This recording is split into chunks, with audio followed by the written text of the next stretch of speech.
What's good, ZL? Alright, so let me make this short and sweet.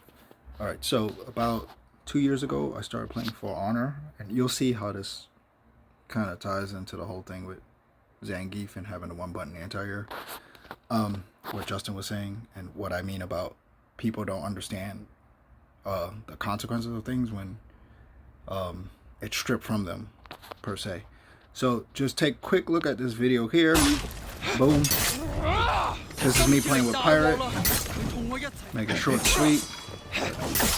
Boom. I'll pause it when I need to. Right there.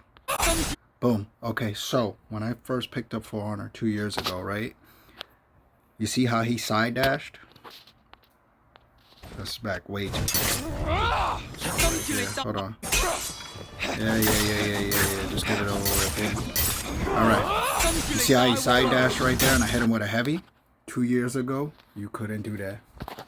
2 years ago, if you parried someone's side dash, you could only get a light attack. Light the health pools in this game are somewhere around like 110 for assassins and then 120 for like mid-level characters, and then like vanguards and like heavies have like 130, 140, right? So you get where I'm going with this, right?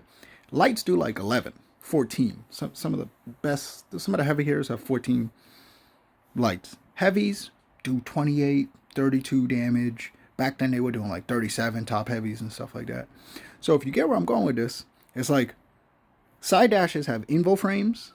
They have invo frames and they attack for you. You could chain off of them, right? So if I'm hitting you with an 11 damage light, what's to stop you from just doing it again? Since no real combos in this game. The only combos in this game come from bashes, like unblockable attacks. Like unblockable, and then you chain off the unblockable with a guaranteed light, or there's never a guaranteed heavy. Well, unless it's like Warmonger level 3 stuff. But I'm jumping all over the place. So what's to stop that? 2 years ago, you know how hard this game was because people had hyper armored dashing attacks. Like, so even if you parried it, right, or if you misparried it, you were getting hit. If you were swinging through it, you were getting hit.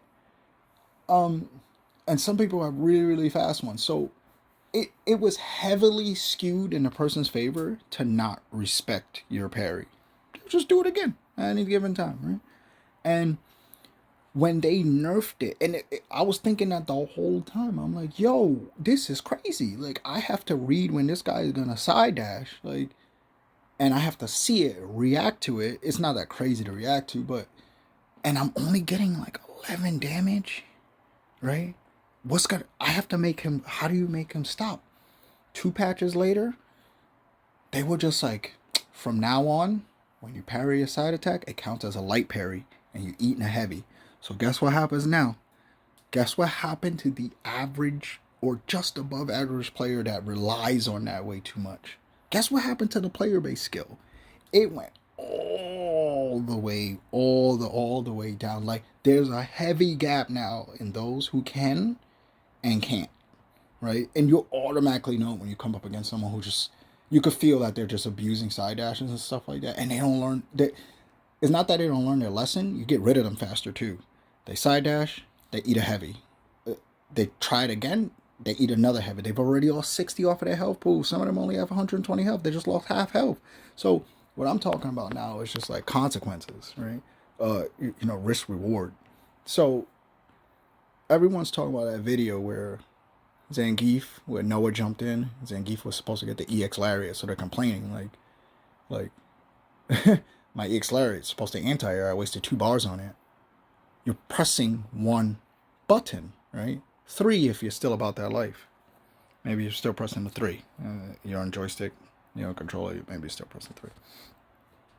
Point in case is right, the execution is, there's no risk in execution because you're pressing 1 button.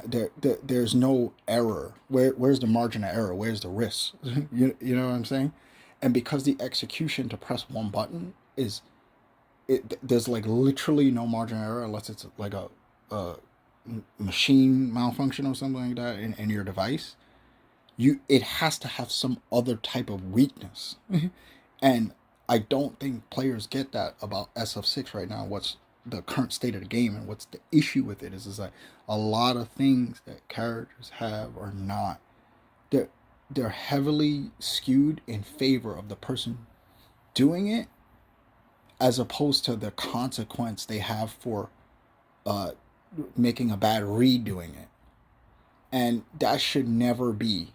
There should be a weakness built inside everything, and if your opponent goes out of their way to ensure that you are punished for it, it should be punished. It shouldn't be hard. It shouldn't particularly be easy, but a high level play, like things like, I don't know, Cammy's dive kick, right?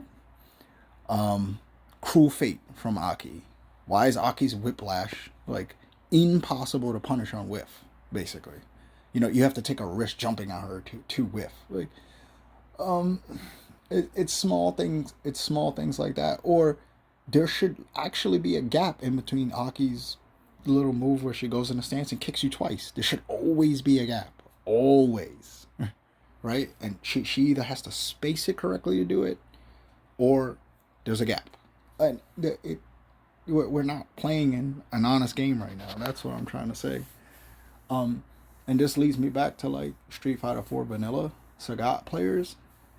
That character touched you twice and you were dead, right?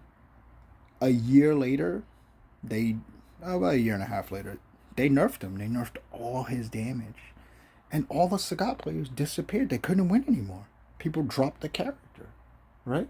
But what happened, right? You dedicated all your skill to only making 2 reads. They couldn't even pick other characters and win because they just weren't used to like having to do more than other people had to do to pick up a win on him.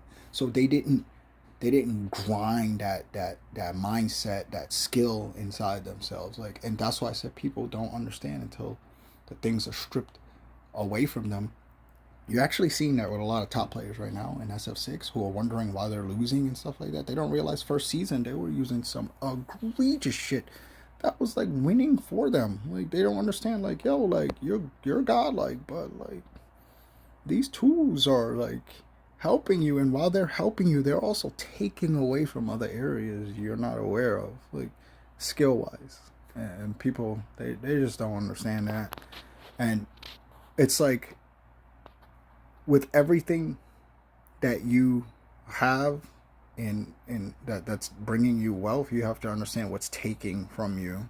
You have to be able to see those lines, and if you can't patch those holes up because you believe it's all your own skill, like, then that's just your ego.